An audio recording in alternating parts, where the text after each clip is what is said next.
What's going on, NGT Games? Geirbiscohn here with some Homefront gameplay for you. It's a team deathmatch, and guys, I apologize for not giving you guys as much uploads lately.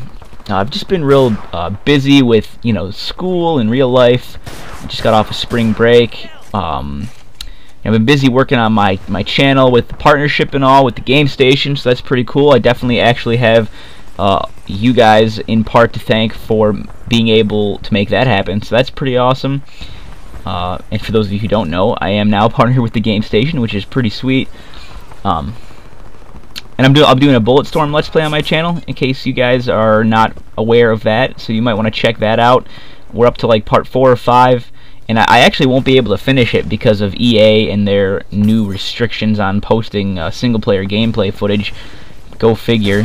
But I'll continue posting everything I have recorded. I've got like 12 or 13 parts recorded, so I kind of intersperse them into my channel, so check that out if you are interested.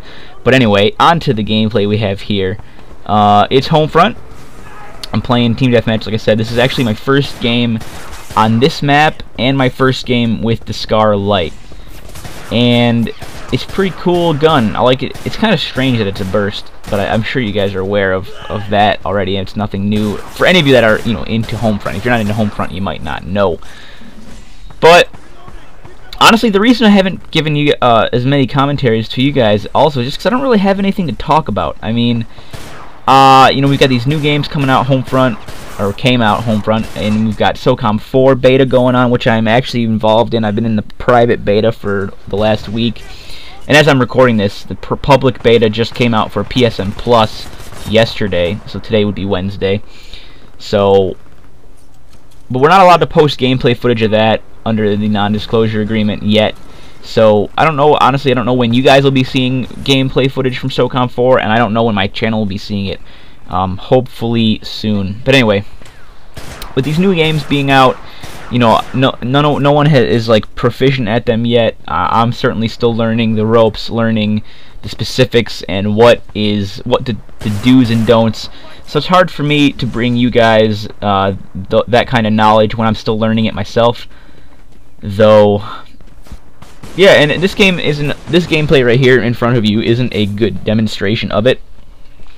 But since this gameplay, I've actually learned one really good thing to do in this game, especially in the team deathmatch, not so much for the ground control, although actually it can be very useful in ground control, is the personal UAV sweep. I always have at least one class with the personal UAV set up, because this map, not so much, it's a little more big and open, but there are some maps that are just, you can UAV radar whore like a complete champion, and do pretty well with it.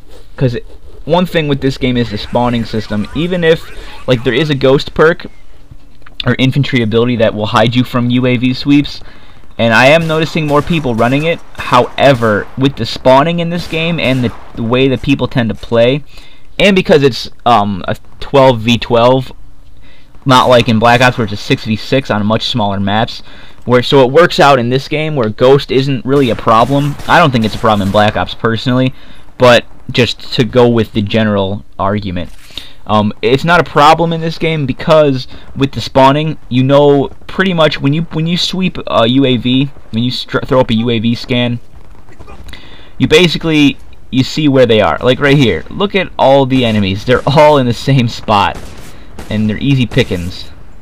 And generally that's what you get with this game. When you throw up a UAV, you see a few dots. You may not see 12 dots, but if you see 6 dots, you know that those other 6 dots, if they're somewhere in the vicinity of those other dots. I mean, it's the way the spawning system works. Occasionally, the spawn will flip, but it's not going to flip like in this game. It seems that the spawn will flip if you actually take your team and move into their spawn area.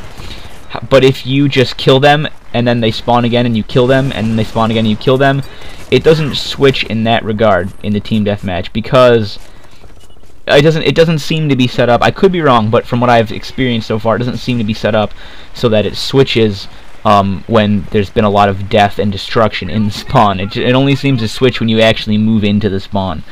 So you can pretty much take advantage of that. Now in this gameplay that I'm showing you guys, I have a great start to the game, and then I'm about to die soon after I finish up using this drone, and then it kind of goes downhill. I don't get too many more kills, and I get a few more deaths. I mean, I'd say I'm happy with the score that I got at the end of the game. You know, for a team deathmatch especially, as like I will say this until the day I quit playing video games, in a team deathmatch, your goal is to get more kills than deaths. Period. I mean, depending on your team, depending on the enemy team, yeah, you'd like to maximize that. You'd like to maximize your amount of kills and minimize your number of deaths. But I mean, I'd say if you're going positive, you're doing your job.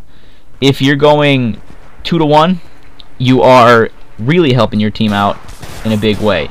If you go, and anything on top of that is gravy. If you're going 3, 4, 5, 6, 7, 10-to-1, you're doing awesome. But if you can manage a 2-to-1, then generally you're doing more help to your team than the other players on your team, at least as far as I can tell.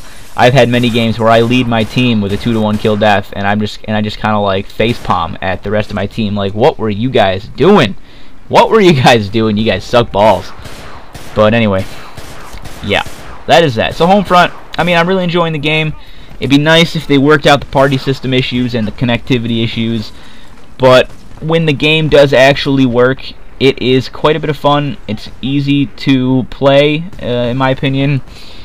It rewards the better player most of the time. I mean, there's not a lot of recoil, so as long as you can stay on target. And I find, you know, I hear a lot of arguments in terms of recoil, like, well, there's no recoil. You know, Modern Warfare 2 is no recoil. Honestly, the better player is still going to win whether or not there's recoil, because the better player has the ability to stay on target more for longer and easy, you know, better. They just are able to stay on target, whereas the bad player generally isn't going to do it as well. I don't know. That's just how I feel about it. I could be wrong, but I tend to think that I'm not, which is how it usually goes, right? We all think we're right. But yeah, man. I mean, one thing I will say about this game, I would definitely be having tons more fun if the party system worked. I mean, the drones are cool and all, and, you know, the battle points are cool and all, but I mean, the real fun is going to come in this game when you get a party and you get one guy whose job is to parrot. When you get one guy whose job is to take out the enemy air support.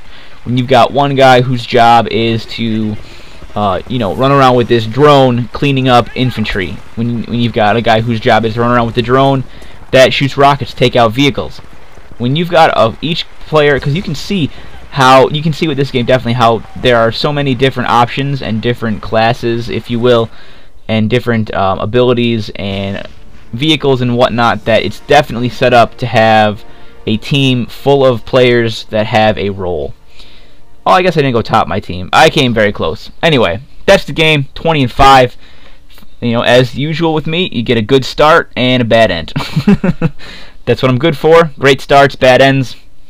I don't know. Is that worth it? That's what she said. I don't think so. Anyway, guys, check out my channel if you want. Follow me on Twitter if you want. And hope you enjoyed the video. Catch you guys later. Hey guys, we now have our own website. Actually, we've always had our own website, but why not follow us on there? There you'll find all our videos conveniently sorted into playlists by game, as well as videos from many other directors that are part of our NGT network.